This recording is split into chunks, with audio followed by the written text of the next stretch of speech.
Welcome to the Theory of DFS podcast. I'm Jordan Cooper, the co author of The Theory of Daily Fantasy Sports. It's a 15-hour audio DFS masterclass you can pick up at theoryofdfs.com. Join with me now is Neil Orfield, Player Q DFS. You could also find some of his work at awesomeo.com. You do the Saturday NFL tournament strategy show. Yep. You do some of the showdown stuff, and Yep. my phrase is play whoever you want, obviously. And from listening to your shows, uh, your phrase is what do the tools say? Yeah. Yep. It's kind of how I play it for the most part. I get unique occasionally, but yeah, I'm pretty reliant on the Osmo tools for a lot of this stuff, just to kind of figure out. I mean, mostly just ownership projections. I would say is the biggest tool that I use, and then kind of go by gut. And I use the Osmo Boom Bust tool a lot, along with some other stuff. But yeah, yes, that is uh, a good what am I trying to say here? Yes, that is what I say a lot, I would say. Right, but so we both get into very similar situations with doing content where people will be well, what do you like? And it's like, well, I don't like anything, but the tools say this. And it's Yeah. like, well, you could just look. You could. I'm not looking at anything that you can't look at, especially since, but me and you both really don't do anything like proprietarily in No. our process. I think maybe the difference between us. Do you look everywhere? For instance, like so you like obviously let's put be as transparent as possible. Like on Osmo shows, you're gonna say I look at the Osmo. You're not gonna say I look. You do look at the Osmo tools, and if you look at any other stuff, you may not necessarily mention it, or you may regard and around the industry you use terms like that because obviously they're a business and probably not great to promote competitors. And I do the same thing on Roto Grinders where it's like I take aggregate projections, I weight them differently, but like I'll highlight the blitz projections at the Gridiron IQ, the RG ownership, and I'll always say it's like I change the ownership based on what I think, which includes projections from around the industry or on an NBA slate. A lot of times I'm in the Discord when I am playing NBA, where like we have a player that's like uncertain role, and the minutes projection could be anywhere from like 20 to 32, and then well, RG has it at 30, but Osmo has it at 22. So it's like a wildly different opinion of how these rotations are gonna go out. But I'll always say, like even in our Discord, like if we're like the outlier, I'll even post it's like, well, around the industry, his projection's much better, or his projection's Hmm. much worse. So people don't go in and go, they see a guy that we're projecting for 32 minutes that everyone else has at 26, and going, oh my god, this guy's going to be 40% owned, and it's Right. like, no, he's not going to be 40. It's like we have an outlier projection on him, which may be the more accurate one, but the Yeah. ownership isn't going to go with there. So like, I feel like I'm not going to say where these projections are. I'm just going to go, well, around the industry they're a little bit different. So do you like in your own personal play? I mean, you have to. I mean, if you're playing against other people that use other sources, it makes more sense that you got to look at them. So honestly, I don't that much. So like the ownership projections, I really only look at Osmo's ownership projections. I use various tools from other sites, but in terms of day to day looking at projections and looking at ownership projections, I typically use Osmo's ownership projections, and I don't look at the other sites unless it's something like 15 minutes before lock and an NBA player was ruled out, and Osmo's not updating their projections quickly enough. Sometimes I'll try and go find that somewhere. I'll see where other people are changing projections, and then I will use that to change my own projections because I don't really stick with the projections anyway. I use them as a baseline, and I kind of adjust the projections to get to exposures that I like of players. So it's like I use them a lot as I use them as a starting point. I think that it's really important to have good projections, but then I look at the projections relative to ownership expectations, and I adjust the projection sometimes kind of a lot, and I do it gradually. I recrunch and recrunch in Fantasy Cruncher, but I don't usually look at too many other sources for projections unless it's like I have a time crunch. I need to see where they're projecting, how they are changing their projections based on a player being out or something along those lines. Well, I would think that the ownership ones are the ones that the most important. But of course, you're talking to someone that to me that's my strength. Projecting the players Yeah. isn't my strength. Projecting the ownership is more of my strength Huh. from an intuitive perspective. Like I'm not doing any type of scientific thing, but I should so I will agree with you that I should probably do that more. I should probably be looking at other places' ownership projections and seeing how they project players to see where the ownership projection might not be quite right. Yeah, that is probably a leak in my game somewhat because I do just kind of rely on Osmo's ownership projections, and usually they're really good. I feel like last night Damian Harris ended up being 50% owned, and that was a shock to me. Maybe it shouldn't have been, but it definitely was based on their if ownership he was projections. 50, And I was, if I knew he was 50% owned, I'd have even less of him. So I mean, oh yeah, yeah, like it becomes one of those things that he gets there, and actually the bet you actually have more than you should have. yeah, yeah, exactly. I think I had 17%, and I was under the field, and I was like, yeah, I think I want to be under the 23% that was projected. So I don't actually know. I don't remember. It might have been 28%. I don't know what it was he was projected at, but definitely not 50%. I wasn't expecting him to be just gassed to the extreme. So that was a shocker to me. And occasionally that happens, but in general, I think that they're pretty good. Well, I like going from site to site. Like in NFL, what I'll do is I'll go to ETR, I'll go to Awesome, I'll go to Daily Roto, go to Labs, and because I know people, it's one of these things that people use these tools, Right. and a lot of times, truthfully, they don't use them well. So like, so I know what they're looking at. So like, I know the Blitz like has certain weights on their projection on the projections that other sites don't, and others, like Carr and Renfro this past slate, the Blitz loves the Raiders usually much more than other systems. But I know, so I can't just judge it of like, well, is Renfro really going to be that owned or is he not? So I have to look at other places to go, what are they looking at? Or we had the Gardner Minshew, right, starting for the Eagles, and I bumped his ownership and I bumped the Eagles receiver ownerships up because ETR had him so high. So I didn't change the Huh. projection on my end. It's just more Right. of like, well, now I have to factor in a higher ownership, which obviously means that if I don't have a higher projection, I'm going to get less of them. That's why I didn't have any Minshew stacks, right? Because I saw the ownership was going to go there. The hardest one to gauge was the car ownership because Yeah.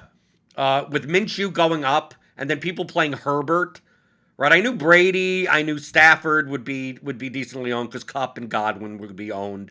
But I Yeah. had to judge how much ownership Carr would get with Moreau being that owned. So it's Right. like because people are going to pair the stuff up and go Renfro, Moreau, Carr, and Gibson is the highest owned running back. So it's like Carr's ownership almost has to come up. The more the receiver ownership comes up, the quarterback ownership comes up. But that's to me Right. that's all related to what we're looking at across the industry. And if you're building ownership projections solely off your projection source, you kind of putting that mirror in front of you. You're looking into a mirror of your Yeah. own making of like, yeah, based on our current projections, this is what the ownership should be. But it's Yep. like, well, if you're even off by a point here and there between certain people, Yeah. like that ownership changes. I mean, I saw in the Blitz had a slightly higher projection on James Conner than other sites in the industry. Now, although we had these running backs this past slate, we had like you could choose like 12 There of were them. so many. Yeah. Right, You there could were have so many, take but your pick. but my goal was to play more of the running backs that were lopsided. Yep. Like, but I didn't know where the ownership would go. But looking around the industry, I'm like, ETR has Mitchell higher than anywhere else, right? But when I say higher, I'm not talking about 5 points. I'm talking about like a point and a half. But a Right. point and a half in an optimizer, if people are using it incorrectly, right? Or it's just gonna start jamming in 1.5 Yeah. extra If points, it right? knocks him above somebody else, then yeah, that'll be Right. enough. Right. So I look at that, I go, okay, Mitchell there, and then I look around the industry and Gibson projects highly. He's been touted everywhere. So I'm like, okay, Gibson and Mitchell probably get more of the ownership. I don't know how much more. Right? So if everyone was even, that would be around 20ish. So it's Yep. like, well, how much are these two going to get 28, 26, something like that? They ended up with like 31 each. But Yeah. I got less of them because of that. I adjusted the ownership. I think RG had them like Gibson at like 26 and Mitchell at like 22, and I bumped them up to like 30 each, or like 30 and 28. And once I did that, and I had to obviously bump Connor down to like 18 instead of But 20, like all of a sudden so I you get lineups that have like Montgomery in it and Saquon Barkley in it and Jamal Williams in it. But the only reason I adjusted that ownership is because I looked elsewhere, mhm. and if you went just by the Osimo ownership, you would not have had Gibson and Mitchell at nearly 32. Like I didn't have him at 32%, but I think the Osimo ownership only had them at like 23, 24, and I So when bumped you them say that up you are ownership wise. that you're changing the ownership on these players, Right.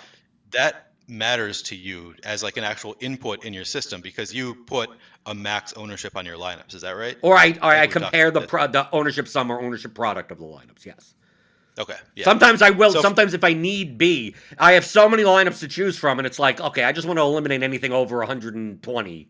Like then I yeah, could yeah, do it. But most of the time, I don't need to use min max because I'm just pruning lineups out and choosing which ones. Because obviously, I'm not right. playing 150 anymore. I'm just playing like 20 lineups. So obviously, I'm making like 700 lineups and going, what 20 do I want to play? Type of thing. So I don't necessarily need to use the cap. But yes, it's a major signifier comparing projection to either ownership sum or ownership product, which I could do in Excel. Like is a Yeah. major, like that's a deciding factor of my lineups.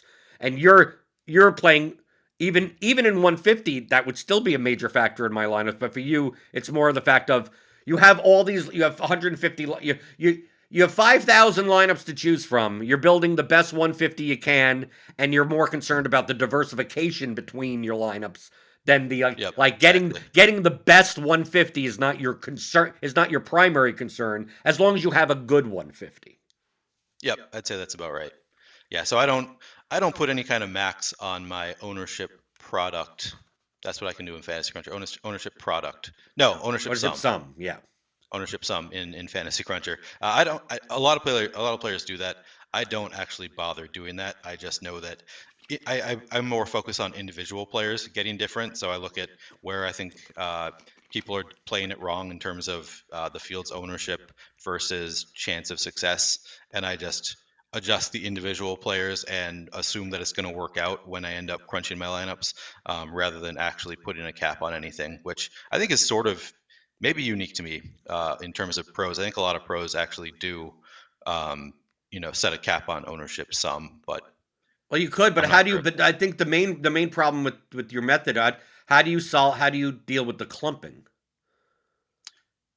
So I use randomness for one thing, and I don't put caps on players like in terms of percentage, in terms of my exposure to players, so they No, but don't the point naturally. I think that what I'm trying to understand is, so the reason, like, if you don't put an if you don't put caps of some type, even if you add randomness, what happens with the 150 is that, like, oh, you have, like, let's say, you want to be under on Gibson and under on Mitchell. So you have 10% of Gibson, 10% of Mitchell, but they still project as the best. So they're being jammed in. So you're getting a lot of Mitchell Gibson lineups, and then you're getting a lot of because, like, your top lineups will be some of the higher projected lineups, but they'll also be the highest owned. And then your bottom lineups will have like none of the chalk plays in it at all. So that's what I mean by clumping, that in your 150, if you don't set some type of cap, unless you have a pruning method, like you're going to get the top 10. Like, yes, you have 50% of this guy and 50% of that guy, but they're all in the same line. Like Yeah, yeah. overall, they're in the same 75 lineups of each other, and then the other 75 lineups don't have them at all. So like So by that would setting a happen to me. max ownership, you're avoiding, because it's like, oh, Yeah. well, if you're setting a max ownership and you say the max is 120 and there are two guys that are 50% owned, it's like it's very hard to get both of them into the same lineup and still have a good projected lineup because you only have 20% ownership to spend on the rest of your lineup, which are going to be poorly projected players. Yeah. So for me, so I think that would become an issue in Fantasy Cruncher if I were using player caps more. So I'm pulling it up to see what the terminology is in Fantasy Cruncher, um, just so that I can say this correctly. So when in Fantasy Cruncher, when you set player exposures, there are or player caps. There are two ways of doing it, and you can do it. This is the cap for the entire. So you can do after each lineup is created or based on number of lineups requested. So if you do after each lineup is created, it will calculate. So if I say 50% on each player, for example, in the second lineup, I won't be able to have any of the players from the first lineup. Or if I do based on number of lineups requested, um, so if I do based on That'll number of, do it the way that I'm talking about. Where if you yeah, do it based on 150, and you say that 50%, like it could give you all 50% in one swoop. It's the same thing in lineup HQ. We have a box called use running exposure percentages when building. It's the same concept that you just described. If you have like a cap of 50 on two players, once it makes the first lineup, it puts your cap at 100 and says, "Well, I can't put the guy in the next lineup." And then it's down to yeah, 50, and then it keeps on building that way. That yeah, that that addresses some of the clumping, but it does right, it you still but you I could tell you yeah, you still do get clumping even when yeah, you do that, because what it's going to happen is that your first, like, we're using the example of the 50% guy because it's just easier math, right? yeah, So you have two guys at 50%, and the first lineup it'll be like, okay, I'm going to give you both of them. Then the next lineup is going to give you neither of them. Then the yeah, next yeah, lineup will give you one of them. Then the next right, lineup will give you the other guy, and then the next lineup will give you both of them. But like, it's still going to try to jam in at least because they're probably going to be the highest projected guys. It's going to give right, you at least one, if not two, sometimes towards the top. But towards your bottom 20 or 30 lineups, you may not get either of them right. because But like. so to me, that is an issue more if you are using player caps. Like if you are Mm, capping exposure to players, that's going to be an issue. I don't set exposure caps in general. I set everybody at 100%, and then I just adjust projections until I get to percentages that I like. That's what I used to do. And then I would kind of have to prune through my lineups a little bit more to make sure. I would kind of look at when I have this player in a lineup, how much exposure do I have to this other player? And mm. I would come up with various methods to change things. Now it's less of an issue because I use 100% player exposure caps, and then I just adjust projections until I get to exposures that I like for every Right. That, player. that's what I used to do like 3 years ago. That is what I used to do.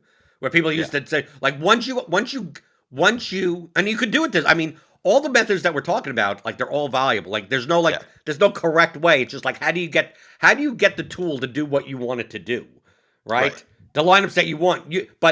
In order to get to the level that me and you were talking about, you've already had to decide what you're going to do. Yeah, Right? You right? Like, you could have 100% if you're like, well, I'm going to be playing more of this guy, that guy, and this guy. I'm not going to be playing this stack. I'm not going to be playing half of these defenses, and then, like, you can't just start with like, I have nothing, and then like start putting in caps and numbers, and it's like, well, what lineups do you want, right? yeah, yep. Yeah, so what I used to do is I would crunch out 500 lineups and then whittle it down to 150. I've moved to just crunching out 150 for the most part. In most sports, I'm actually using the late swaptimizer tool in Fantasy Cruncher, which is just like it inserts lineups right into a sheet and you can upload it directly into DraftKings, which is pretty great. So yeah, I rarely set player caps anymore. And I think that just using some randomness and not setting caps but letting it create lineups for me, I don't really run into the clumping issue too frequently. Okay, you don't get like too high on lineups towards the top and too low on lineups towards the bottom. No, yeah, Well, I mean, but you're probably not getting to that because you're making those choices to be like yeah. you're making I mean, those I'm choices to begin with. Like, if you're not making those choices and just saying like, oh, I just want to build the top 300 lineups, it's like, but only have 50% of these guys, like, you're not making enough choices that you're gonna be clumped. yeah. I mean, I'm changing a lot of things to get different while I'm making my lineup, so I don't have to run into it as much. Um, yeah, I mean, there's a ton of different ways to use the optimizer tools, I think, and it's kind of still evolving for me, I think, in some ways. Like up until pretty recently, I was still using 70% randomness for NFL, and I What's the point realized of that. projections at that point? Yeah, I know. 70%. So I recently have changed it. I've kind of been lowering it bit by bit because I'm like, this is just making it more difficult for me to get it to do what I want it to do. Like eventually, I was like, man, it's just like every time it's just kind of random which players I'm going to get too much. So I think it's been more and more I've been, and I used to do that, and then I would, that's kind of what I would do while I was making a lot more lineups and then cutting it down to my top projected lineups. And I had different, a lot went into it. I find it a lot easier to get the optimizer to do what I want it to do with lower randomness. So now sometimes it's 20%, 30%, and it's kind of something that changes every slate or every. And then like NBA, I'll use 30% before lock because I just want to get a lot of different players. And then after lock, big news comes out and I'll change it to 10% or something just because I want to jam in based on news, that kind of thing. So yeah, it's something that's still evolving kind of for me. How Yeah, much much different randomness I process use. to me. You know how much randomness I use? 5%. 0. Oh, really? Only because I'm doing So everything. Because I'm doing everything based on ownership. So like, to me, I want the most accurate projections. If I'm either using a single source or aggregating or something like that, a weighted aggregate of some type. Uh, the best projected players are the best projected players. Like I want to, like I'm going to get more of a player like in the really simple example type of. I mean, you have to make this simple. Like same player, same price, same everything. A guy in NBA projects for 38, same price, same position, whatever, and is 22% owned. And the guy's projects it for 38 at 11% owned, like same price, same everything. It's like, why wouldn't I want, like, why am I playing the other player at all? yeah. So Right? so So, part of like, the I don't reason want for random, me, because if I put randomness on that, it may give me the the guy that's twice his own for the same projection. Obviously, now you never get into instances where it's that dramatic, but you understand what I'm saying. I'm going to get lineups that are too high owned for their projection with randomness on. So, like, I'm looking to find the lineups that, like, if I have 60% of a guy that's going to be like 12% owned, but I'm using 60% because the guy really should be like 2.5 times as owned. So I'm getting yeah, more value from playing them based on the ownership that I'm using. So I'm not going to be right. playing the guys and like I remember I'm also not playing 150 lineups. So I may in NBA play 40 lineups, 60 lineups, 20 lineups, somewhere in that range. So it's like Yeah, I'd rather just take the stand and go, who are the best plus EV players based on their ownership, and if that happens to be a 4% owned guy and I have like 40% of him, then it's like okay, that's like yeah. And that, I don't cap them. It's just that like if they shouldn't be that low owned, or if guys are yeah, too high owned. If I based on running lineups, I see that like I'm barely getting like like the third chalkiest guy on the slate because like he's 36% owned, but he really should only be 20. Like he's yep. not much better than anywhere else. It's like I may in 40 lineups he may only show up in 2. And Yeah. it's So like, well, I that's mean, the way it is. I'm obviously trying to do the same thing that you are, where I'm getting less bad chalk and more good non-chalk, I guess. And it's probably easier to do with lower randomness. Part of the reason I think that I started with a ton of randomness is because it used to be, and I just tested to see whether this is still true. It used to be that if you created 150 lineups or 500 lineups with no randomness, it would just take forever. Like just using randomness really sped up Fantasy Cruncher. It looks like that is resolved now. So maybe I should continue lowering my randomness just to get it to do more what I want. I talked to a pro, and I don't know if I should say what his name is, former guest on this show, but at the Tournament of Champions last year, and he told me that he doesn't use any randomness. And at the time, that blew my mind because I was like, it would take you an hour to crunch out once. Like, how do you even use no randomness? Because it was for me, if I used no randomness, it would take so long to make the crunches, and you have to kind of throw in the randomness to let Fantasy Cruncher do what it wants. But it looks like that is.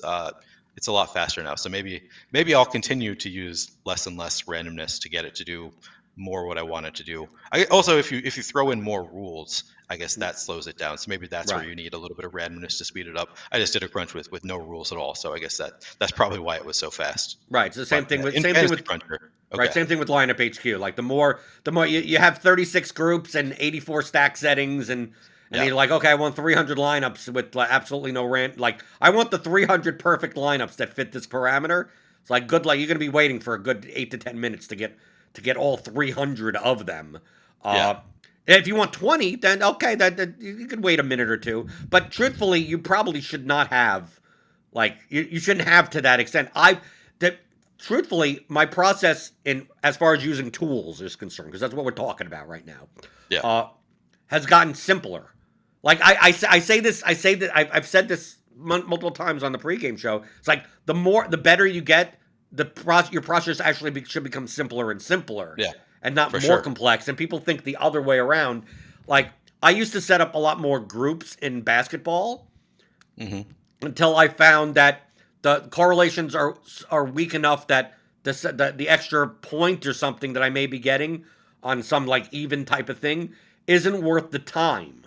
So it's like, and I find it easier playing less amount of lineups, not 3 lineups, but obviously 20 to 60, somewhere in that range, maybe 100. If we're running the excellent eights, maybe I'll play 100 into that. But I ain't playing 150 $18 lineups into a Hmm. large field contest with 100,000 to first and steak knives to seventh place. Yeah, Uh, that's crazy. Who would do that? right, you would, right, obviously. Uh, so, using the pruning method, like instead of using the groups for that, like not playing two centers against each other because that's negative correlated, but it's not even that. Like like depending Yeah. on their prices, it's not the biggest of deals. But instead of putting those all in and spending the time to go through every game and go, well, I wouldn't want to play Harden and Durant together, and I wouldn't want to play this thing. I'm just gonna make 300 lineups, and then like since I need to choose 60, like one of the 240 lineups is I'll go through and go. Let me look at my Harden lineups. Okay, this one has Durant. Get rid of it. This one has, like get rid of that stuff that way rather than force these things in from the beginning. Because there may be lineups that I look at and go, oh, well, I never thought of that combination. Normally I would have, separated Sabonis and Brogdon, but based on their prices, like, and so is out and they're running an 8-man rotation or make up some reason that, yeah, maybe they both can get. I mean, if this game goes, maybe they both can get there, and it's not like I'm playing them in together in 100 lineups. This one or two lineups, oh, that could be Hmm. fine. And I'm grouping my. If I did a groups, I'd be eliminating those lineup possibilities. That Right. could be perfectly fine. Yeah. I mean, I'd say I rarely use groups in NBA at all. Like I probably should more than I do, but I typically just set a team max of, 3 players from this team for most slates. I mean, it's really slate dependent how many games there are, that kind of thing. It's really only in situations where I know I'm going to get a ton of 2 guys and they negatively correlate, and the field's going to get a ton of those guys. I think there are very specific situations that I use groups for NBA, but typically I trust what the builder is going to do, based on the projections, my projections versus the ownership, and how I'm getting different from the field. I assume it's just going to make me good lineups. Yeah, I guess unless I run into, as I'm saying, there are specific situations where I can see that I'm going to get too much of players who are negatively correlated, then I'll set groups. And typically even then, I rarely set groups that are, if I have this player, don't have this player. And I think we talked about this Right. on You our previous use last time I was boosts on here. instead, right? I use Like, boosts, yeah, right. and sometimes it's negative boosts. You can do that as well. So I do a lot more of that than black and white. If I use this player, don't use that player. Well, sometimes, using less lineups, like in NFL this past week, like I set 3 rules because I typically in NFL I don't like playing chalk one-offs. Like I like basically Cup, Godwin, and Moreau. I basically made a conditional rule that to only play them in stacks. So because I was playing staff because my stacks were this past week Stafford, Brady, Carr, and Cousins. So it's like, okay, well I'm playing Brady, so I don't mind Godwin at 22% ownership and obviously with Brady, but to not play like Godwin as a one-off because then if Godwin goes off, most likely the Brady stack wins and not the Cousins stack. So like, and especially with Moreau at tight end, it's like I don't want to play a chalk punt tight end one-off because I was playing a lot of Yeah. Pitts and Kittle and Gronkowski.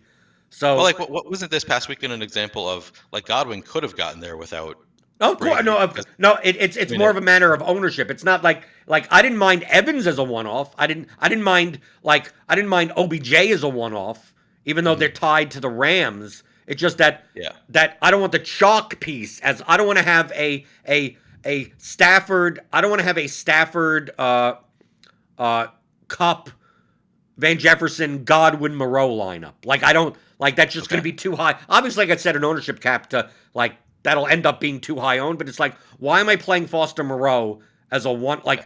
Like I And could I suppose play James this is O'Shaughnessy instead. That yeah. correlates with the Rams at the same Yeah. price. So it's like I only want to play like if Moreau's in the lineup, those are the car stacks because that makes sense. So if I'm going to play a chalk guy, let it at least be in a correlated way. Don't play Yep. Cup as a one-off. Play Cup with my Stafford stacks. Play OBJ and Van Jefferson as the Yeah. one-offs. But in So I those think part lineups, I could have Godwin because that's a Brady stack. Because I could have Brady, Godwin, yeah. Gronkowski, OBJ. I don't want Cup there. I don't want Gibson in that lineup. I don't want Moreau in that lineup. Like I just don't want all the chalk pieces together. Yep, So like I get that. So I think you need to be more exact because you are making fewer lineups. Whereas I sort of just trust that it's going to work itself out as long as I get different from the field in terms of my individual player exposures. And obviously I set rules like quarterback stacking and bringbacks and limiting number of players from a team. I set various rules, but I think that I am a lot less exact than you are in terms of my groupings. And I'm never going to say don't play this wide receiver unless it has the quarterback. Just because I'm making so many lineups, I think that sometimes it makes sense to have that that's wide right. receiver without the quarterback. So I guess maybe that's the difference here is that you're But I was making only like 60 yesterday. lineups. I only made 18 lineups for GPPs. Okay, yeah. So it's In like that I'm case, making the 18 lineups I want to make. So it's like yeah, if I had a choice between this lineup with Godwin and a what off, or this lineup without Godwin, like if I were to yeah, prune down from 300, I'd get rid of all those lineups anyway. So like I'm just gonna put in the rule to not have play Foster Moreau as a one off because I'm just yeah. gonna Although remove that those costs lineups you, anyway. as I recall, on the showdown slate that I won with Donald Parham and Jared Cook.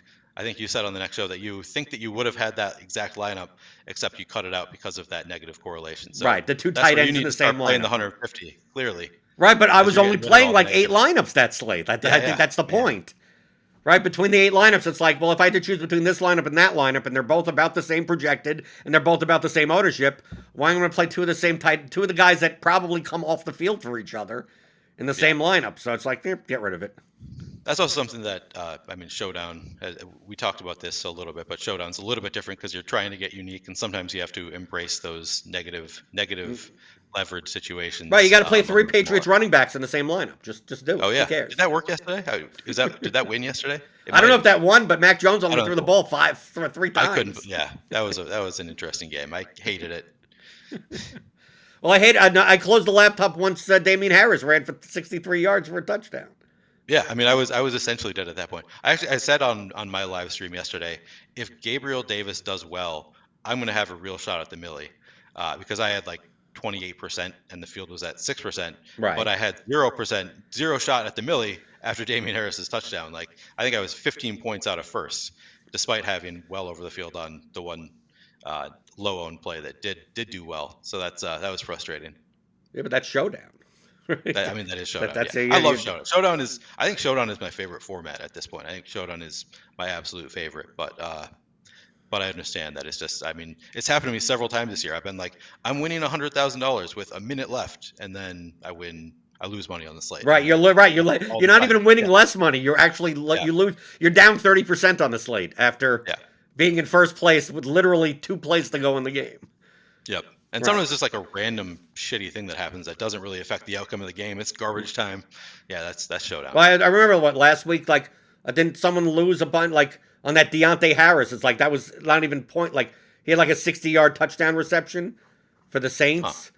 Like on the end of that Oh game yeah, or yeah. whatever. Like it was like, well, obviously the Saints are down by like 2.5 touches. Like, Yeah, but there was a guy. I think it was Solo winning the Millie. I think that was yeah, that Showdown slate where there's guys Solo winning the Millie with 2 minutes left, and there's like no reason that anything needs to happen in this game the rest of the way. These teams can kind of call it quits. The game is over, and then yeah, 60-yard touchdown pass, and it's yeah, he's gone. right. That's rough. So what do the tools say? Do people don't get frustrated with you in the like the YouTube chat or whatever? They Where do. They do. oh they So do okay. that is. I mean, I didn't really. I just started reading the chat a little bit the past couple weeks, and that is a comment that somebody made. I forget what the comment was. I posted about it on Twitter. Somebody said something along the lines of, "I'm being held hostage, and he pistol whips me every time somebody says the word boom probability or something like Yeah. that. So they've started razzing me a little bit about it. But I'm on an Osmo show, and it's I do the Saturday show, and I figure that's kind of the first time that the tools are really relevant. Like up until then, all the guys leading up to the show, so they do strategy shows throughout the week, and they're talking football.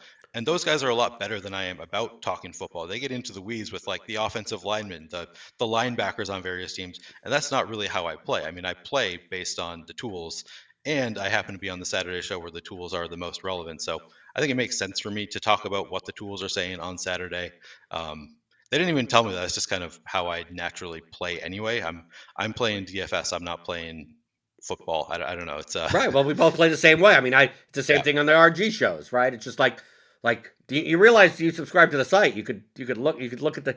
I'm not showing you anything that yeah, here's what it says, right? I mean, then just like okay, it's 15% shot, and he's only going to be 12% owned. So that seems like something you could take yeah, home with, right? You take a yeah, look at the boom bust probability on at Osmo, and we have this at Roto Grinders have smash percentage.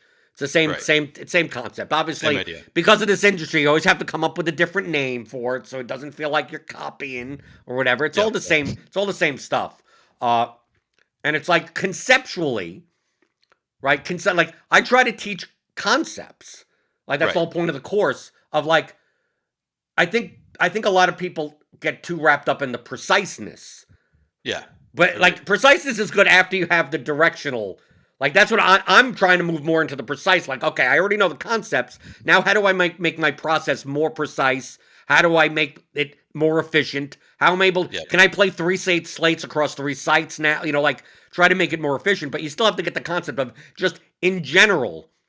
If the guy's boom probability or smash percentage is higher than their ownership, that's probably positive. That's probably a good yep, player to play, right? And if the yeah, and it's player has a less shot at being in the optimal lineup or the boom probability or whatever you want to call it, and like Foster Moreau is an 8% shot at the optimal, and he's going to be 32% owned. Like that's probably not a good play. It doesn't mean you can't play them because they still have an 8% shot. It's just like how I address it is that you could still play guys that are overowned. You just realize that you have to make up the negative leverage with higher positive leverage players in the rest of your lineup. Right? yep, Because still yep. raw That makes points sense. matter because you can get plenty of slates. We have plenty of NBA slates that sometimes several of the chalk pieces are overowned because there's not much value on the slate to begin with. So one Right. point in projection just dramatically matters so much more. But then you Yeah, look and you go like half the player pool is like it's all negative. It's all like everyone is overowned for their thing. So how do you build lineups? It's like, well, if you're going to play the most overowned, you have to play some of the least, the most underowned, or at least the yep, not under. Like you're going to have to play someone off the board more. So it's just like that. That's the whole point of like lineups, not players. Of like, we're not yeah, going yeah, over like no one said on Sunday that Foster Moreau is a bad play from a median perspective. But in yeah. GPPs, I thought he was like the worst one-off you could He possibly was play on the terrible. slate.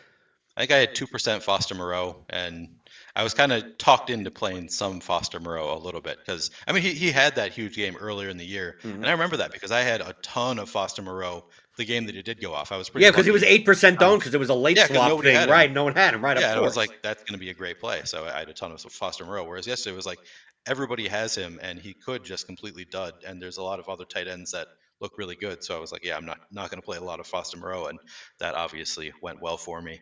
Um, I played him in you DK mentioned Cash. I NBA, mean, that was fine.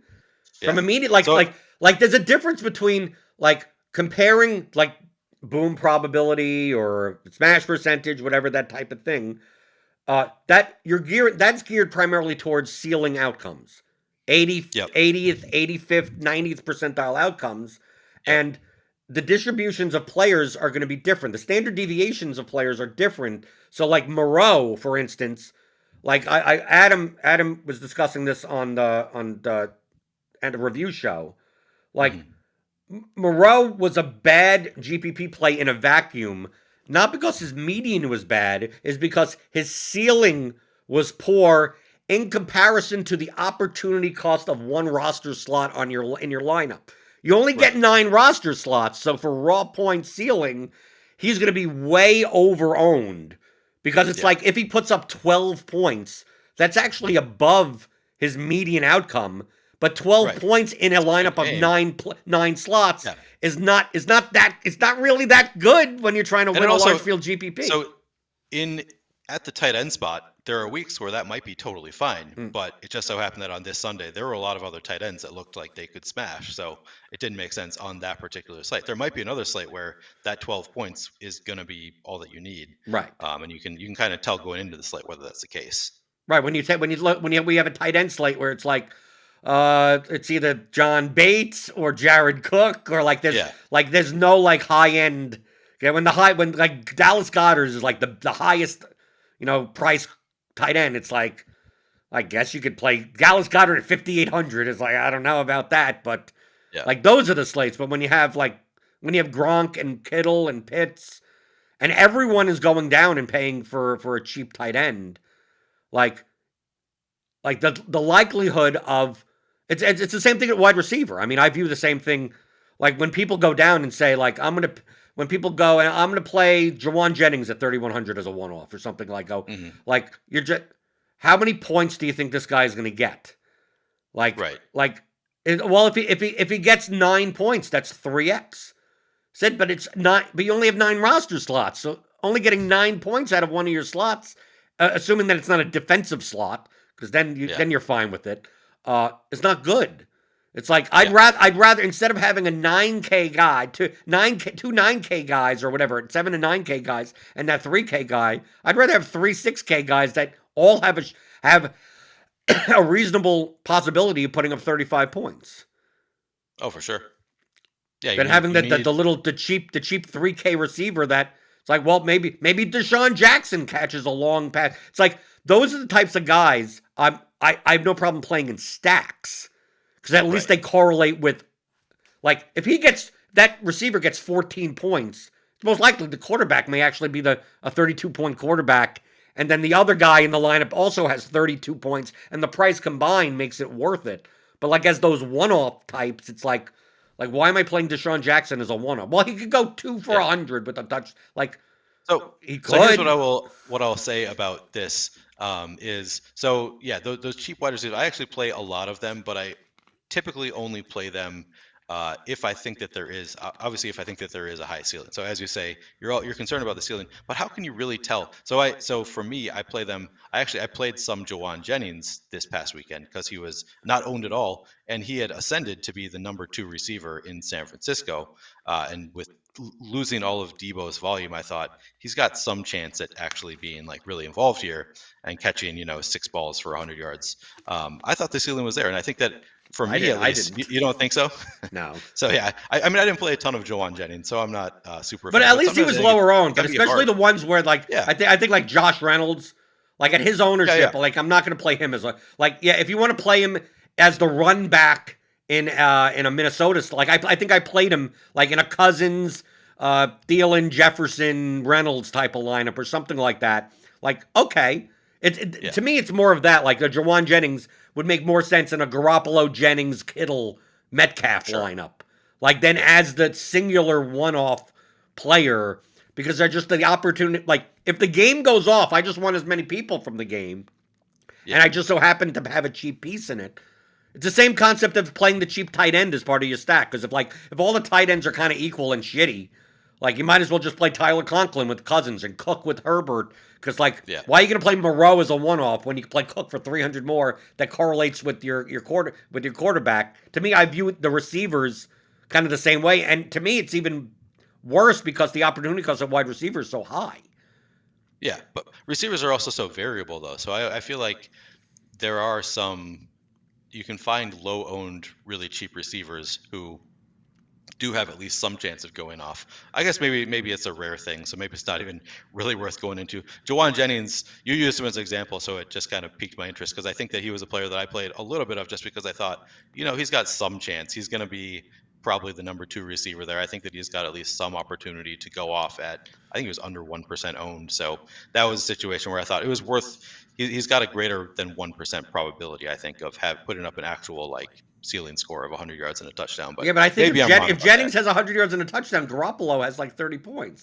Yeah. No, that makes sense. That's that guy. And then you could pair him up with Kittle, pay up at tight end, and now Kittle also has 100 yards, and now the 49ers stack is good. Like I'm not a fan of the cheap ones unless they're obviously like if they like, oh, we're gonna price Cooper Kupp at 3,600. It's like, yeah, yeah, you're gonna play Cooper Kupp. That's not a cheap receiver. That's just a completely mispriced receiver, right? Like the guys that I could play cheaply are the running backs. Yeah, I don't mind taking shots at $4,500 running backs that are maybe walking into 60-80% shares of their work, even if they play for shitty teams. I played David Johnson not this past week, but the week before. It's like because at running back, there's so much touchdown variance that it's like any running back that is going to see red zone carries could go for 20 points on any slate. Right. And so it's like, to me, anything past 6,000, 6,500 in running back, that's all ceiling. Like that's not, you don't play them for floor, you play them completely for ceiling. So like I take a look at someone like you take a look at even this past slate, like Jamal Williams, and then you go, well, what's the difference between Jamal Williams and Rex Burkhead, really? Like on that slate, like. Really?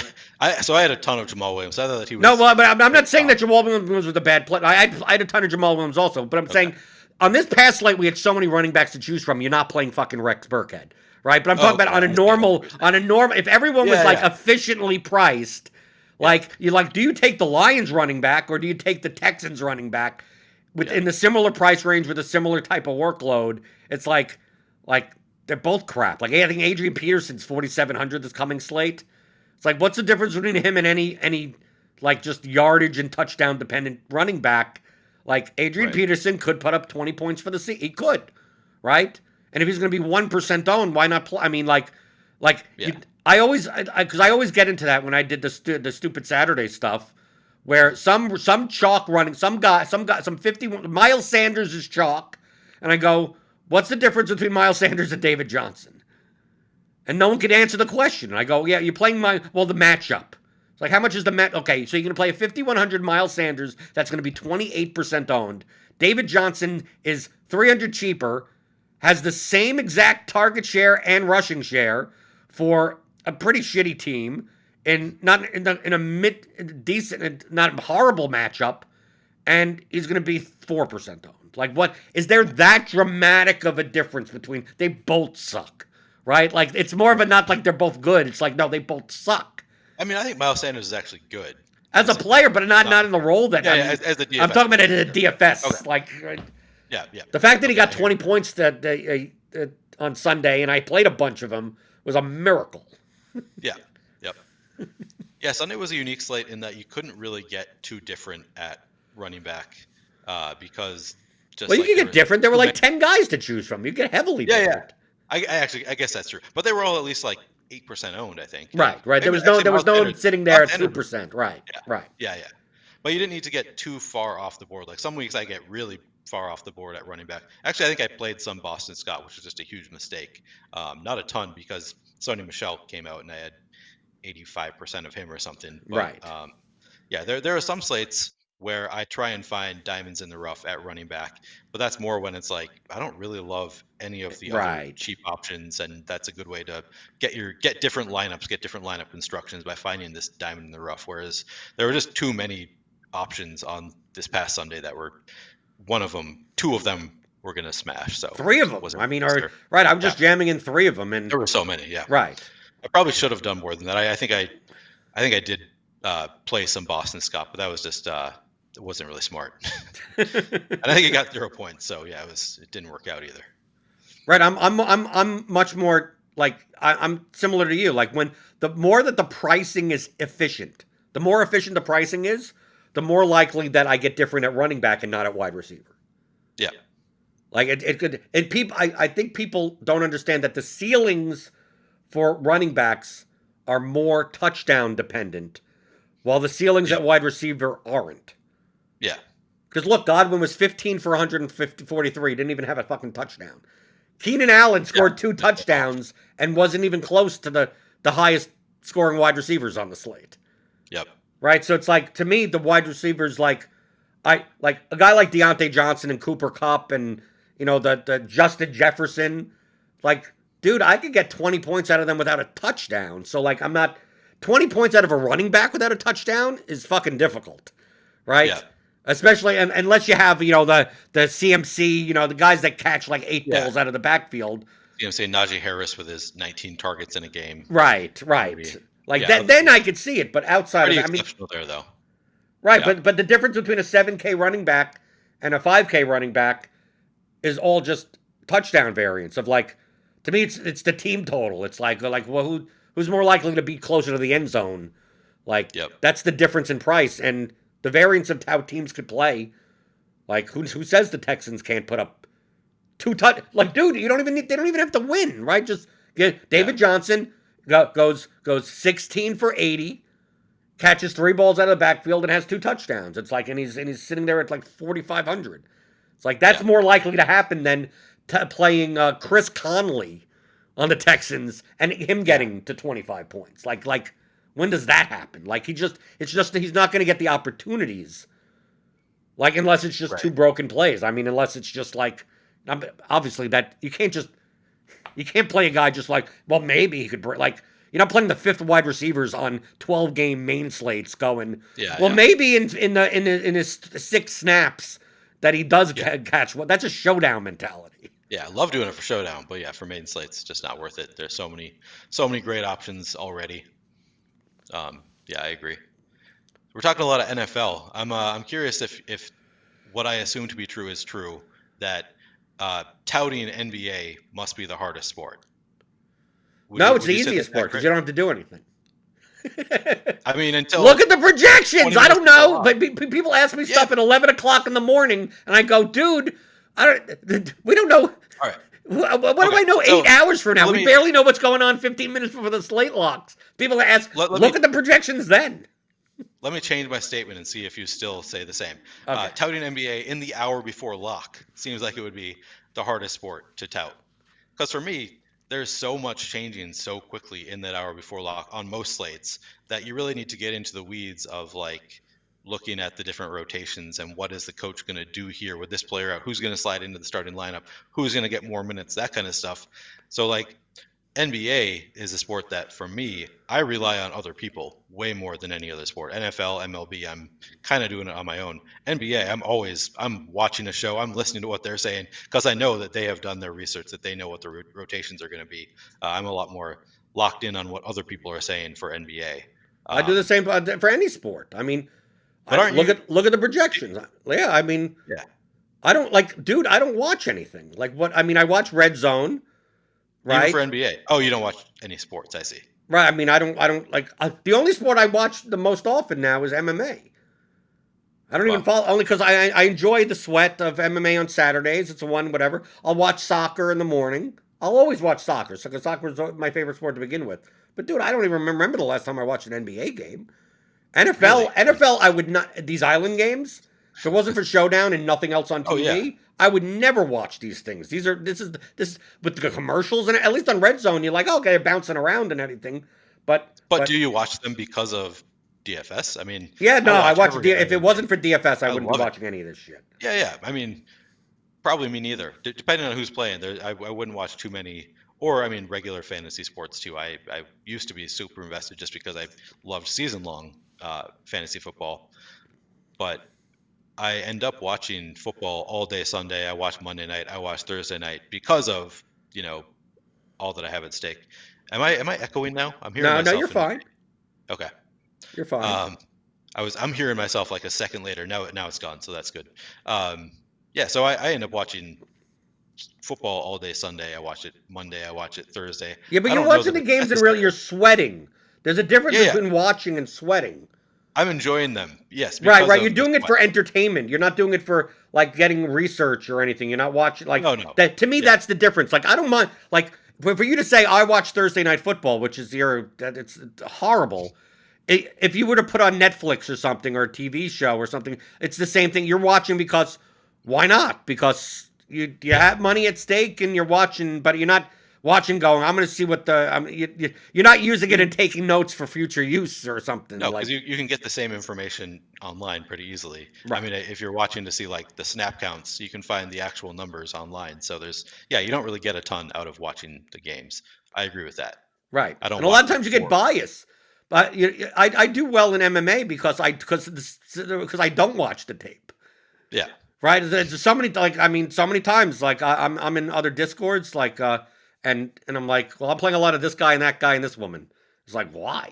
It's like, well, they're inside the distance line is like 3 times higher than their ownership. It's like, yeah, but they're likely to, like they haven't had a finish. There was one guy I played, I think this was a couple of months ago, that literally did not have a finish for 7 years.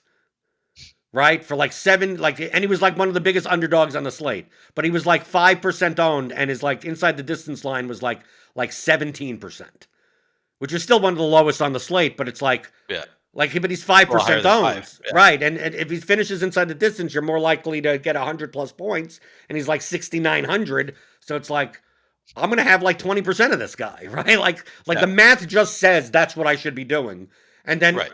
and then people are like, you're an idiot because this guy he'll win a decision, he'll get 65 points, and even if he does win a decision, the guy is not a finisher. He goes down and has a first round finish and has like 127 points, and And you need nobody to else have has him. Yeah, right, and no yeah, one has him. Of course, I didn't win that slate. I still made a lot of money on that slate, but it's like, did I have to watch like they?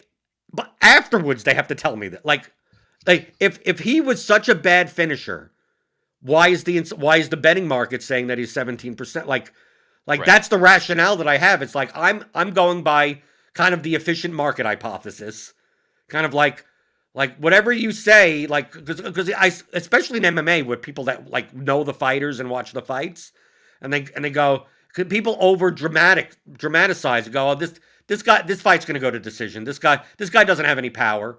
It's like, well, he's 28% to finish inside the distance. His KO prop is 12%, and he's going to be owned at like 8% or so. He's going to be low owned or something like that. It's like, yeah, but that's a very low probability. I said, yeah, but my goal isn't to build the most probable lineups; it's to build the most Right. profitable lineups, Yeah, the right? So most like, probable lineups are going to be duped 1,000 times. right, exactly. And it's not like when I say it's like, oh, I'm going to be playing them and in MMA I typically play 150 lineups or at least 100 into the large field, and I'll have there'll be a guy that's 15% owned that I have 40% of, and it's just like, if he's the best value, if that's, and I just have to look at the betting markets and like what else do I have to look at, like, but that same Yeah, mentality works for any other sport. I mean, if you trust the model, whatever that model is, and you're getting success out of that model, then what? I mean, like you said, the hour before lock in NBA, what is there to tout? You know what my touting would be? And I do it in the RG Discord. Wait for the projections to update. Right? Because but we then have a you're so team. you We have 7 people that are doing that behind the scenes already that yeah, do watch the games and know everything. Let them do it. Wait for the yeah. numbers to come out and then build your lineups.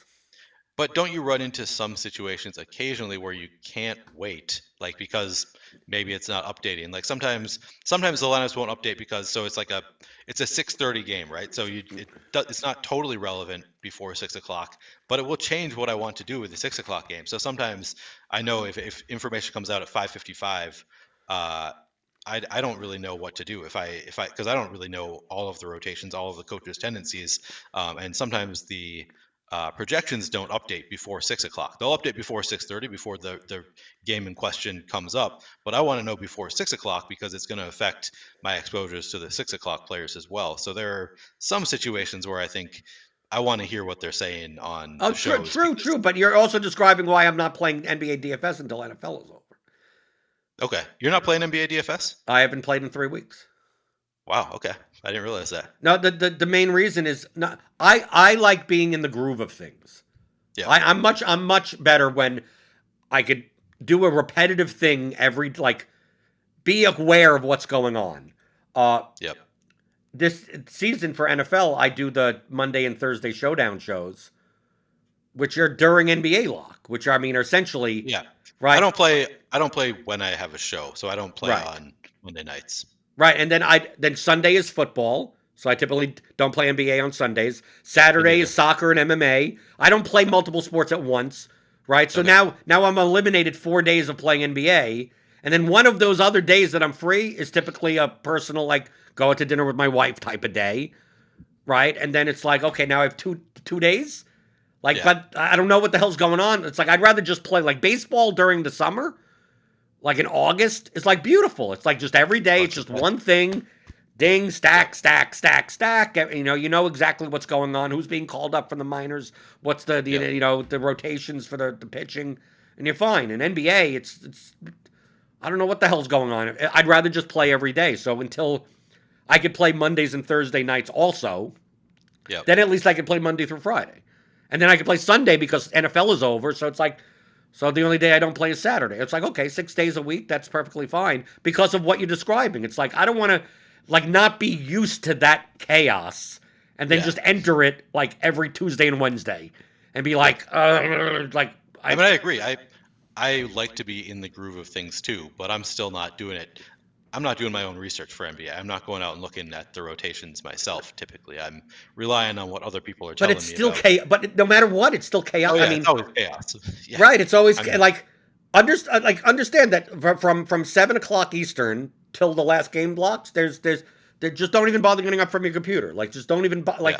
like there's no point. Like you can't I can't even sit on the couch. And if you're sitting on the couch and you're watching, you're dealing with something else in the back of your head is like I'm expecting an alert at any time that anything is going to happen, and I'm gonna have to rush back to the computer, download my lineups again, and start moving stuff around. It's like do I want to do if I'm going to do that, let me get used to doing that 6 days a week instead of just doing it twice a week just out of nowhere and just like I Yeah. could what the DFS is always going to be there. So I'll just let it be So there. I posted on Twitter maybe a few weeks ago my ROI by day, which Right. I don't think is a particularly useful metric, but I No. will say Wednesday is by far my worst day, or not by far. I guess Tuesday's kind of bad too, but Wednesday is my worst ROI day. That also happens to be the day that I go and watch basketball at my brother's house every week, and I think there might be correlation there because I'm not sitting around on my computer thinking a lot about the slate. I'm adjusting if I need to, but mostly watching for enjoyment. And I kind of wonder if that's the thing that's holding me back on Wednesday is just that I'm watching the game rather than listening to shows and like trying to, really Are you think through the negative sport. on that day? I am now. So when I posted, I was 0.07% or something like that positive ROI, and I think that I've lost that since. I think I'm maybe 0.07% negative ROI on You know the Wednesday. weird thing I just pulled up my rotor tracker. The only day that I'm negative is Wednesday also. Okay, so maybe it's a What is there a reason? What? Well, I I think mean, no. Hold it's a on. huge No. NBA thing. Yeah. No. We're leaving out the data. You have to explain this. Now, football only exists on Sundays, Mondays, and Thursdays. So Wednesday can never be football, right? Yep. Except for maybe there was one COVID game or something on Wednesday. Wednesday can never be MMA for me at least. Wednesday can never be golf. If you play golf, I don't know if you do. I barely play golf. Rarely. Uh, Yeah. Wednesday, so Wednesday soccer Champions League, which I play once in a while. So like Wednesday essentially is only NBA and MLB, right? Yep. Okay. And For if you me, at play least, that's what it is. and if you're playing just GPPs or whatever, like it's very easy if you're playing just GPPs, even if you bink over the course of 5 years like 14 times that only one of them happened to be on Wednesday like Yep. to me it doesn't stand out as anything other than like since I obviously also play cash games, like Wednesday would be a day that I typically don't play that much cash games. I don't play an MLB. So it'd be just basically Wednesday is more of a GPP day in general. Yep. And it's yeah, I don't know that I've ever binked on a Wednesday. I could be wrong. I don't think I've ever had a big bink on a Wednesday. Maybe I have, and it Well, just hasn't been that's the enough to reason why you're offset. negative. That's why the reason why it's. Oh yeah, I, I mean yeah, and I might have too. And it's just I play. I think it's also I think I oftentimes Wednesday, so it's usually 10 plus NBA games, right. and oftentimes they will put out uh, more enticing tournaments outside of the main one too, I think. So Right. sometimes I fall into the trap of I'm going to play the 555 today because it's 200,000 to first, and I fall into those traps, and I think that I don't play those games as well as just the $15 MME slate. So I think that might be part of it too, is that I just kind of get ahead of myself because of the tournaments that they put out there. And it's also such chaos with 10 plus games that it's kind of hard to really, I don't know, make unique lineups. I guess that's not true. Should be easier to make unique lineups. Maybe harder to make unique good lineups with that many games. Right. Yeah. Wednesday, I'm down in my career. I'm down a little over $16,000 on Wednesdays. Yep. Minus 4.96%. I have not. I don't think I've updated my roto tracker, so I can't do it right now. I know that I am negative because I've lost both Wednesdays, and I was up like $500 total, and I've Right. lost over a few thousand at least on Wednesdays since I'm then. So profitable on every day. yeah, other Barely than on Wednesday. Mondays aren't looking good. Yeah, Mondays I'm teetering on Mondays. I'm mostly a weekend guy, so that's and I just had a bink on a couple Saturdays ago, which I have not updated for in I'm a roto weekend tracker. guy But also. Well, I mean, yeah. Well, I yeah, mean, I had a very big MMA hit this year, so that's gonna be. Yeah, my most profitable day is Saturday, then Friday, and then Tuesday. yep. So for me, it's Sunday by a mile. Yes, Uh, obviously, yeah, yeah. yeah, When you win a million on Sunday, that'll do it. yeah, that's gonna do it. Um, oh, this isn't what I was looking for. I was trying to find it, but is it under cohort? Yeah, yes, cohort weekday. Cohort weekday. Okay. None of this. If anyone's listening or watching and sees that there's any value in finding out which day of the week that you're most profitable, it does nothing. We're doing this purely out of our own entertainment. Yeah. I mean, it does like we were saying, it tells you which sports you're good at maybe, but you can look at that separately. Right. So it doesn't really matter. Yeah. Sunday and Saturday by far my best days, and then Monday, Thursday, Tuesday I'm barely profitable. Wednesday I am now in the negative. So you take those days off. That means you take those days. That means you can't think on those days. That's true. Those are my bad days. I'm just Right. not feeling it on those days. I should just not play. Right. You play Yeah. double the volume on the weekends. Yeah. Really only Saturday and Sunday is when Saturday, Sunday, Monday is really the only days that I need to play based on my results. Or how about just Sundays? I mean, Sunday, yeah, that's right. I have over 100% ROI on Sundays. Might as Right. well just keep going for those millies. Right. And then all you play is the mill because that's your number one EV contest. Yeah, right. Right. Yeah, So that's all you play ever because. yeah. Very useful. Yeah, very useful. What day of the week? What made you Yeah. even look at that to begin with?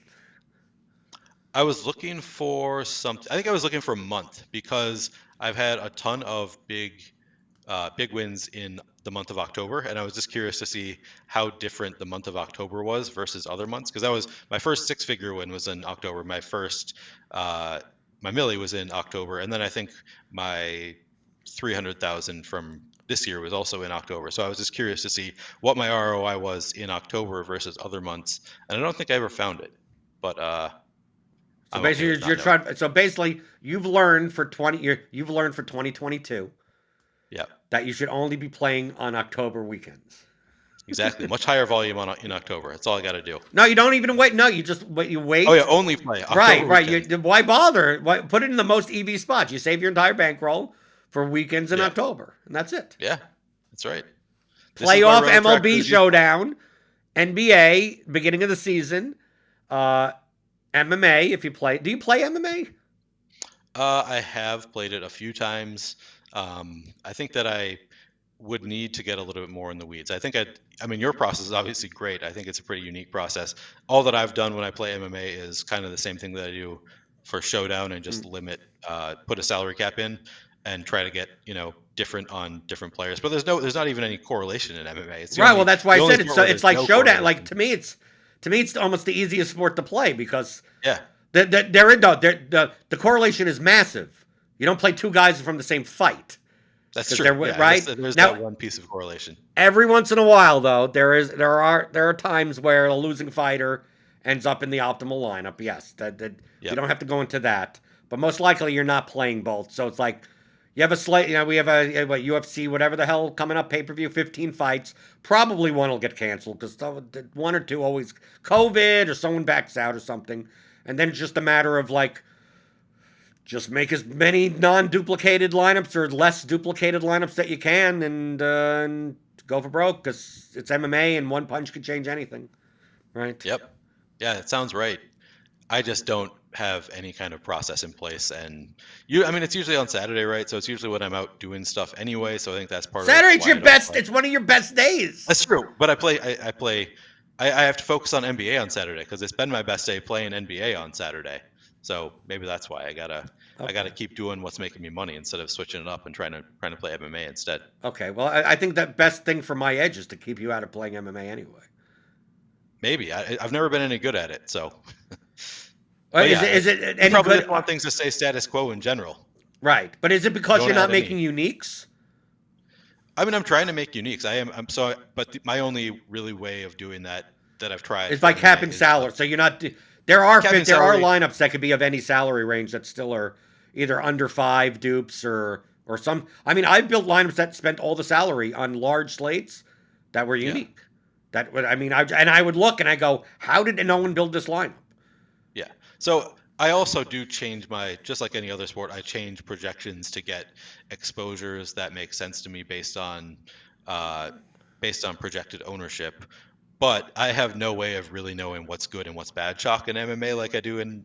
I feel like I have some idea in other sports, Right. and I guess maybe there's a boom bust tool. I can't remember if I ever used that for Yeah, there's an MMA. on I think I did. Alcimo. There's an optimal lineup percentage tool. Yes. Yeah.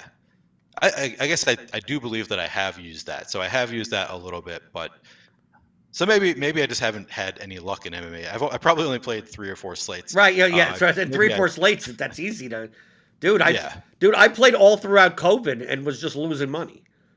yeah Right. But I'm going through the math of all this, going because I'm downloading the CSV and seeing how many dupes there are, and there's so many dupes. I'm like, this is like Showdown.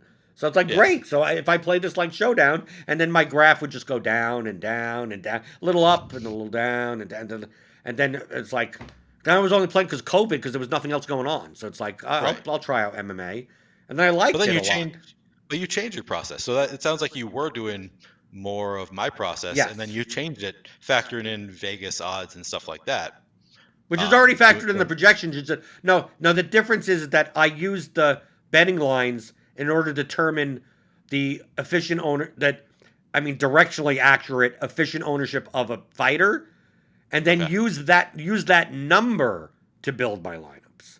So instead of Okay. using the ownership sum, I'm using what essentially would be a leverage score. So like what Osimo uses as leverage score for any of the other sports. Imagine using that number for your projection, which means that Okay. the higher the number is, that means the more contrarian it is. Right. Right. Now in a sport like NBA or NFL or when there's the player pool is that wide, you don't want to build lineups that are like leveraged to the max because the optimizer is going to maximize for that fantasy point value. So you definitely don't want to do that. But in a binary sport like MMA, when there's like 26 fighters, it's like any lineup is no matter. There's no such thing as a poorly projected lineup in MMA. Play all the six cheapest underdogs. That's going to be probably unique. You're leaving obviously like 7,000 on the table, but that actually still has a chance. Like that has a chance of actually being the nuts more so than doing that in Showdown in NFL or Yeah. something, right? Right. So being that that's the case, like so why aren't I just creating a leverage score for each of the fighters and go, well, I'm playing large field GPPs, and instead of me having to worry about pruning for uniques, it's like the highest optimized for this number should be the most unique. Give me 150 of. I mean, like that, right? So like I'm calculating it based on that. So my projection number isn't the projection. It's just the guys are the guys that are the most underowned have the highest projection, and that's just how I Huh. make. And then I make my lineups that way. That's interesting. That's a really fast, and it seems to be working pretty well. No, and it gets Well, me no. a lot of slates. Some on the smaller slates, sometimes I screw up, but a lot of times I more than half my lineups are unique. I'll get like out Okay. of 150. I mean, I've had some slates where like 85, 89. Some I have like 60 something, and then a lot of times I'll have like the rest of my lineups will be like under 10, under 5, and every Yeah. once in a while I'll get, oh, this lineup's 98, this lineup's 60. You'll get some of Yeah. those in there. And then obviously on the smaller, the problem with that is that on the smaller ones, you need more of my process mixed with your process. Because like 10 fight cards, it's like, now you got to pretty much leave money on the table. Like lineups are Yeah. going to be duplicated way too much. And even using that number, I did it on one. I think it was a 9 fight card because we got all these cancellations, and it's like I don't even like playing nine. I don't. I'm not even sure if it's profitable to even play large field on 9 fight cards. Right. And I'm like, I'm just going to use the numbers that I use. I should be getting uniques anyway, and my number of uniques was 0. Oh wow. So it's like so obviously and I actually made money that slate. But You mean your oddly number enough, of lineups that were entirely unique was 0? entirely unique was 0. Okay. Yeah. Yeah. But typically on a large card, on a 15 fight card, I'll get unique somewhere between 60 and 90. Yep. Simply using just those numbers, and obviously like the guy that's the most underowned, I don't like it's going to jam him into 85% of my lineups. I don't want the 7% owned guy in 85% of my lineups. Right. Like I want to be more diverse than that. Maybe he's in 25% of my lineups. So that's Yeah. why I don't like if I just left it to just like no exposure caps, I'd probably end up with 120, 130 unique Yeah. lineups. It's just that like okay, I'm betting my entire pretty much 90% of my slate on a plus 380 underdog with a finishing chance of 8%. Just because he's 4% owned. Right. Right? So like I don't want to so that's a matter of diversification. Yeah. But essentially that's what I'm doing. So like the projection that around the industry, oh this guy's 79, this one's 73, like I don't care about those. I'm not building those numbers. I'm building just give me the leverage between that and that's how I'm building uniques. Before I had to do it your way. I had to leave salary on the table, make multiple runs, and then go through and go, this one's too high ownership. This one's too high, and go through, and then you do that, you have 150 lineups, and then you end up 14 uniques. And it's like, how the fuck did I only get 14 uniques? Like, Yeah. how is this lineup? How is this lineup duped 36 times? And I look at it and go, it left 700 on the table, and it has like a 12% owned guy, and it's still 36 duped. And I'm like, what the fuck? Yeah. So I posted about this on Twitter, but it's interesting to me with NFL how you can have those uh, unique lineups that use almost all the salary and don't really You're use talking any about super Showdown, low though. on You're talking players. about Showdown, though. NFL Showdown, yeah, yeah. Right. Sorry, only Showdown. There was a week that Al Seidenfeld won, and he only duped like 4 times maybe, And it and it was a was like 50K lineup. yeah, or close to at least. I don't remember if it was exactly 50K, and like no player in the lineup was under 10% owned, Mm. and somehow it was only and it's because so for me it's interesting to see, I guess, people really are afraid of the negative correlations, and that's kind of how I used to play showdowns for NFL, but I didn't realize that it was to that extent people were not playing Right. I think the that negative correlation. lineup was like the defense and the opposing running back. Yep, Right. And typically a lot something of like that. people just group that out. Yeah, and I think it was maybe I want to say it was Alvin Kamara at captain, and then they also had the Saints quarterback, and then the opposing defense. So there was some negative correlation there, but still, it was just surprising in a field of that size to only have like 4 or 5 when all of the players were so high owned. It surprised me that there weren't more players who make a lot of lineups using an optimizer who didn't allow for that in their rules. I don't know. I was But they I just was didn't pretty get shocked to by it. I that. don't know. Sometimes I don't. Sometimes you don't know. Yeah, but it projected well, so I don't know. It surprised me. But so sometimes I wonder if I mean my showdown process has been working pretty well in general this year, so I'm hesitant to switch things up too much. But I get to a lot of uniques, and it's always kind of the doing the math in my head. Okay, but you want to get unique, but you also want to get unique in the best ways that you can still make a lot of money. And sometimes I see a lot of other pros get unique, but still use closer to the max salary cap. So it's a fun game. I love playing Showdown and trying to figure out like how can I make good lineups that are still unique. And sometimes I end up with like a quarterback who doesn't really run is my only player from a team, and I'm like that's probably not ideal. I still run into some of those lineups occasionally where I'm like this is probably a negative EV lineup, even though it's not duped. Yeah, I don't know. As long It's as an it interesting projects game. well, I think that's perfectly fine. Yeah, You could, you I think it's mean, you perfect? could make tons of unique lineups by playing six $200 players in the line. I mean, you can, Sure, sure. right? Yeah, I mean, they have virtually no shot at winning, but they will be unique, right? So you yeah, have to avoid that extent also. yeah, yeah. Oh yeah, for sure.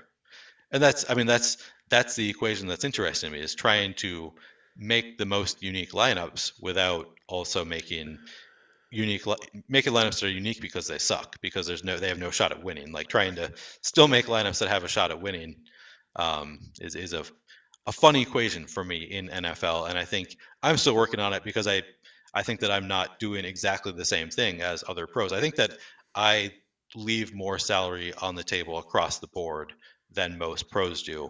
A lot of pros are good at finding ways to make unique lineups without leaving salary on the board, which is, it's an Or interesting more thing. unique lineups. I mean, like I don't Yeah. mind making lineups that are duped under five for a showdown Yeah. where it's 500K to first. It's like, okay, so $100,000 is fine with, like, I'm still fine with that. I'm just trying to avoid the ones that are massively duped, over 10, over 20, and it depends on how many lineups I'm playing. Like on showdowns now, I pretty much only play like maybe 10 to 15 lineups.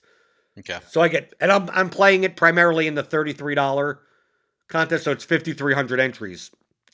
So I don't have to worry as much about getting crazy, crazy. And if I'm Right. duped two other times in that contest, it's 50K to first and whatever. I'll make what, 17,000 or something, 20,000. I don't mind, but I'm only playing like $600 worth of volume, so it's like, Right. okay, I don't mind that. But I'm only doing that because on Mondays and Thursdays I do a goddamn show, so like I don't have the time to do everything. And then on Sunday nights I'm too tired that I don't even want to play Sunday Showdown. So like I'm stuck in this place of like I'm not playing 100. I'm not going to play 150 lineups, which I would normally. I wouldn't play 150. I would play like somewhere between 50 and 100. Some 40 to 80, whatever, like that.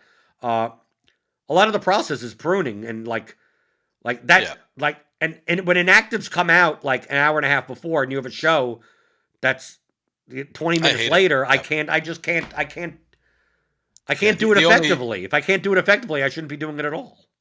I end up crunching lineups, recrunching oftentimes while I'm on a show on the Monday Night Football stream, and yeah, it's definitely a lot more stressful when you're trying to do a show, because any other showdown slate, I'm like working on it basically until lock, just like, because I my process involves a lot of crunching and recrunching until I Mm. get to exposures that I like, and I set rules and stuff, to get to teams that I like, but yeah, it's pretty. I do that, and then sometimes I'll be think that I'm done, an hour and a half before the slate, which is like 10 minutes before the show starts. The timing is not ideal, and then you get news that, for example, Zach Moss is going to play, Mm. and now I have to change. I was getting a ton of Devin Singletary last night, and then during the show, I was like, I said that, and then like 10 minutes later, I was like, oh. Actually, I'm not. I'm not getting to a lot of Devin Singletary anymore, because now he doesn't look good at all. He used to look incredible. He was too cheap. He was going to get a lot of work, and now he doesn't look that great. Yeah, it's that's why I don't do NBA live before lock. I thought about trying it out this year, and I was like, there's just no way that I'm going to be able to do it. And I'm really glad. So that was before I'd even really thought about it much. Now I'm like really glad that I didn't do it, because, as I said earlier, I think that NBA is just so involved. You really need to know the rotations, the coach's tendencies, and I guess you're right that you can wait until the guys who are actually doing the projections update that stuff for you. But you got to fill the airtime too, right? People want to know right away. Okay, what does this mean? Like if Steph Curry's out, who's affected? Who's going to get the Yeah, but well, boost? you could share the DFS aspect of like it more a matter of, well, the other person on the show is like, well, if this guy's out, that means this guy is like almost a must play, and you're like, well, that means a lot of people will be playing a cheap shooting guard, which means high price centers will go up in ownership. Like the construction, you can now judge, what would be the Yeah, contrarian construction now. Like to me, that's what I view DFS as. Like right. I'll outsource the sport information, but if everyone's going to start jamming in cheap guards, maybe this is a good time to pay up for a guard because all the ownership's going to be there, and maybe you pay down for a 6K center and use that type Right. of construct. Like to me, that's the benefit that I provide strategy wise. And Okay. the best question is, if you don't have time for that, why don't you just do live before lock on Wednesdays? Yeah, right. right? That's a You good just idea. don't play if you're not going to play on Wednesdays anymore. Just Yeah, you do the show on Wednesday because that's your worst day anyway. yeah. Don't play That's a on good your point. worst day. So I'll give everybody else the bad advice that I use to lose all my money on Wednesdays. Smart. Right, I like right. it. You tell people I'm only on this show because I'm horrible on Wednesdays. Yeah, right. Yeah, it's a good idea. I mean, now they've got it all filled up at this point. They've got plenty of guys doing their live before lock. So no need for me to jump in now. Right. I don't like doing crunch time either. Right. Different names, Yeah. different shows, same thing. Yep. Same thing. Uh, so Neil, people probably going to ask, it's like, what the hell happened to Eric? Eric, due to his responsibilities at new responsibilities and projects at Better Collective, uh, he said he didn't want to be a shitty co-host anymore, and everyone knew he was the shittiest co-host, right? Because Terrible. right? Because people thought this at times. People thought this was an interview show and not just two people shooting the shit about whatever happened the past week or whatever the fuck. Uh, I only got to get people guests on because Eric would say like the day before, it's like I can't make it, I can't do this, right? Something like that. Like we didn't even have a show last week because Eric went from Monday, can't do Monday, then Tuesday's like can't do Tuesday, then Wednesday's like I don't think so, and like at that point I'm like okay fuck it, no show. So Neil, you're gonna you're gonna be here for the time being, right? Yeah, I quit my job in September, so now I've got pretty wide open schedule for the time being. My responsibilities might increase at Osimo. We'll kind of see how things go, but I'm happy to be on the show. I love talking DFS. I don't love it so much at 10 a.m., which might seem ridiculous, but I am not a morning person at all. You Well, can me see that I neither. probably Me became neither. more lucid throughout the show today because 10 a.m. is like usually I'm still in bed at 10 a.m. I'm like I've just had my coffee. Just yeah, it's No, tough for me. me So too. It's just that I have a doctor's appointment today in the yeah, afternoon, I know. so we had to Um, make it then. So Player but yeah, Q no, DFS on Twitter. correct. So are people going to comment on who the co-host they like the most? They're going to be like, oh well, are they going to be glad that you're here and not Eric's here, or No, I don't think so. Not today. Maybe I mean probably not. They're not going to be glad that I'm here instead of Eric. I think what the people are really clamoring for is they're going to want you to have rotating hosts because they love I think seeing all the pros. But hopefully I can do a good enough job that people will enjoy me over time. but you're a pro. I am a pro, We're both but I'm pros. I'm one pro, and they want to see rotating cast. I don't really know what the people want. I'm talking out my ass here. But I enjoy sometimes seeing different pros on the show just to hear different perspectives personally. So I think that there's something to including different new pros from time to time as well. But We could do I'm that. always happy. Yeah, I mean, we could also do a three-person panel if That's even if right. I'm available, we could bring somebody on. We could That's talk with right. a new pro. Hopefully, we That'd don't be have to fun pay too. $500 an hour to bring them on. Yeah, right. Well, that's only for coaching, Right. I think. I don't know. I I think don't know people what he charged me to be. would be more happy about this episode. That I think you got the hang of how to interject into conversation, so I don't talk the whole time. I worked on it a little bit this show, a little bit better than the last show. It's not natural to me. I'm not an interrupter. If I'm in a group like 8 people, I might not say anything for 2 hours. Whereas if I'm one on one with somebody or in a group of 3 people, I'll do plenty of the talking. But in a large group, as somebody who doesn't interrupt, I end up just not saying anything.